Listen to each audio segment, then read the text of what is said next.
Pavel, me motiva a preguntarte un planteamiento que he escuchado reiteradamente por algunos economistas al discutir el tema este de la llamada dolarización parcial que ha tenido lugar, que es que se dice que el problema de Cuba no es monetario, que es productivo. ¿Qué te merece a ti este comentario? No, hay una posición de consenso y yo pienso que más realista es decir que no es que sea ni una cosa ni la otra, son las dos. Pero lo monetario en sí mismo sí importa mucho. De hecho, la reforma monetaria, sobre todo la devaluación de las tasas de cambio, puede dar pie a reformas estructurales importantes. La tasa de cambio sobrevaluada, una tasa de cambio que significa subsidios para las empresas estatales. Una vez que se haga una corrección de la tasa de cambio, hay que tomar una decisión con las empresas estatales. Entonces, no es cuestión de separar lo productivo de lo monetario. Yo pienso que las dos cosas están integradas y un avance en reforma monetaria o un avance en una redolarización de la economía tiene implicaciones productivas, tiene implicaciones para el crecimiento, para la eficiencia económica. Y en esto hay que decir también que tenemos el, el, el importante efecto que tiene la tasa de cambio en términos de la estructura proexportadora o importadora. De alguna manera hay que pensar que si se quiere importar más, porque es necesario en una economía abierta, equipos intermedios, materias que son necesarias para después poder exportar, porque es una economía pequeña a nivel mundial, obviamente que un ajuste de la tasa de cambio también ayudaría a, ¿cómo decir?, poner la estructura de comercio exterior en una posición mucho más realista. Sí, efectivamente. De hecho, una de las causas por las cuales yo pienso que se tuvo que redolarizar la economía es porque se manejó muy mal la política cambiaria después de la desdolarización. El tipo de cambio del CUC se apreció un 8% en el año 2005, después se hizo una corrección, pero se mantuvo un esquema de tasa de cambio fija. Entonces, cuando habían desequilibrios de balanza de pagos, no se hacía la corrección de la tasa de cambio, sino que se hizo este invento que fueron los certificados de liquidez. Entonces se hace una corrección por el lado de la convertibilidad, de hacer limitaciones a la convertibilidad y no correcciones por la tasa de cambio, lo cual terminó en una situación que hoy no es viable y es el fracaso del CUC. Es evidente que hay nodos en el sistema financiero internacional que permitirían ya hoy, con el desarrollo que ha tenido la OFAC, persiguiendo transacciones financieras, algunas de esas operaciones en alto volumen, a mí me parece que es difícil que la OFAC no las pueda detectar. Sí, no, estamos en un momento donde el riesgo financiero de Cuba está disparado. Es decir, hoy los bancos detienen, no congelan, pero sí detienen una transacción financiera simplemente porque la transacción diga Cuba, sin averiguar cuál es el origen, cuál es el destino de la transacción. Entonces, en Cuba, en estos momentos, transacciones que tengan que ver con la economía cubana tienen efectivamente un alto riesgo financiero. Bueno, finalmente, porque sé que es algo que en términos de informar a los potenciales inversores, los propios agentes económicos dentro de Cuba, eh, ¿qué futuro le depara al CUC? ¿Cómo tú ves eso a mediano y corto, mediano, largo plazo? Porque es evidente que todas estas distorsiones hacen más difícil cualquier estudio de factibilidad de cualquier negocio. A mí me parece que ese sería, si hablamos de fundamentos y de la relación entre la estructura productiva y lo monetario, es el tremendo efecto distorsionador que tiene la multiplicidad de tasas de cambio. Y bueno, la existencia de monedas también, eso es obvio. Pero si en eso yo creo que ha habido hasta consenso de que caminando en esa dirección, la posibilidad de tomar decisiones desde el punto de vista de manejo de la política económica, pero también de los actores independientes, se hace más viable, se puede manejar lo que se cuenta. Y es muy difícil contar cosas cuando usted está usando 3, 4, 5, 6 medidas para medir los cambios entre monedas, eh, las transacciones, el dinero que usted dispone, todas esas cosas.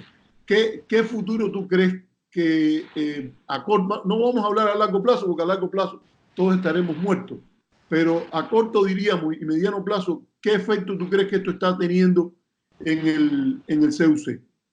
Pues el CUC siempre fue una moneda de transición, ¿no? Y en todos los documentos y todas las políticas que estaban previstas para la unificación monetaria, la moneda que quedaría en el futuro sería el peso cubano y el CUC desaparecería. Entonces el CUC era una moneda de transición, lo decíamos en la conversación, para la unificación monetaria y terminó siendo una moneda de transición para la redolarización. Entonces un poco que el papel del CUC en estos momentos está muy cuestionado. De hecho, este cuestionamiento se está expresando en los mercados informales de cambio y mientras tú y yo hablamos, el CUC se está depreciando.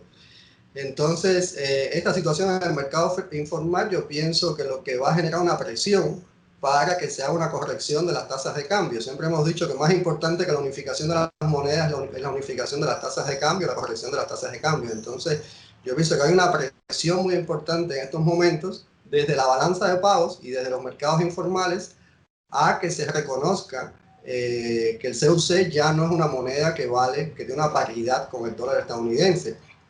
Y es importante tener en cuenta que si depreciamos el CUC frente al dólar, indirectamente el peso cubano también se está depreciando. Entonces hay que ver de qué manera se hacen los ajustes, pero yo pienso que hay mucha presión para hacer una corrección significativa de las tasas de cambio. ¿Qué tú crees que sería más viable, factible, dejar que esa depreciación que ya está ocurriendo en los mercados informales continúe, a ver hasta dónde llega y de alguna manera tener una medida que quizás ayude a calcular cuál sería la tasa de cambio más realista a aplicar, no sé, de tipo de equilibrio, o intervenir tempranamente y tratar de hacer el ajuste desde ahora para evitar el impacto que eso va a tener, por ejemplo, en las personas que hacen sus ingresos en peso cubano y no son grandes recibidores, no sé si esa es la mejor palabra, de dólares, o que reciben sus estímulos laborales en CUC, etcétera. No, yo creo que vamos a tener que retomar el sistema cambiario que funcionó en las casas de cambio en Cadeca desde el año 95 hasta principios de los años 2000, donde no era un tipo de cambio completamente fijo, sino que había un tipo de flotación manejada. Y entonces el Banco Central hacía correcciones en la tasa de cambio cuando el mercado informal también evidenciaba una depreciación o una apreciación de la moneda. Yo pienso que algo parecido hay que hacer en estos momentos porque no es sostenible que tú puedes manejar dos tasas de cambio en las empresas donde tú tienes un plan central y tienes regulaciones, pero no puedes manejar dos tasas de cambio de la misma moneda en la población porque hay muchas posibilidades de arbitraje y eso en algún momento explota. Entonces, es decir, tú puedes comprar a 1 a 1 y vender a 1 a 15. Entonces, las cadecas hoy en día no deben tener prácticamente dólares, a no ser que seas el primero en la fila en la mañana. Entonces, el CUC ya no es, hace tiempo, no es convertible en la empresa. Esta situación lo que va a terminar es que el CUC tampoco sea convertible en las casas de cambio. Para que esto no suceda, tiene que haber una corrección de la tasa de cambio. No pienso que el gobierno cubano tenga divisas suficientes para sostener un tipo de cambio fijo. Además, no tiene sentido defender un tipo de cambio fijo hoy en día en el CUC. Por tanto, la devaluación manejada, controlada, con gradualidad, pero creo que es el único camino. ¿Por qué preferirías la gradualidad y no hacerlo de una manera súbita? No, en realidad es para hacer una propuesta de política que se acerque más a lo que es la práctica de la política económica en Cuba y lo que ha sido normalmente aceptable, ¿no? Porque no se evitan estos choques. Pero en algún momento en el mercado cambiario puede venir una corrección significativa de la tasa de cambio y esto no tiene ninguna implicación para la economía si ya esto viene dado o viene impulsado desde la propia realidad económica, de los propios mercados informales que ya reconocieron la devaluación del 15% al menos del CUC. Bueno, Pavel, muchas gracias. Gracias. Todo el que quiera escuchar el podcast completo, que vaya a Conversaciones Americanas, está en Spreaker, está en iTunes, y ahí conversamos más ampliamente sobre este tema. Es un gustazo tenerte de nuevo y esperamos que de nuevo estés con nosotros aquí en el podcast. No, muchas gracias por la invitación.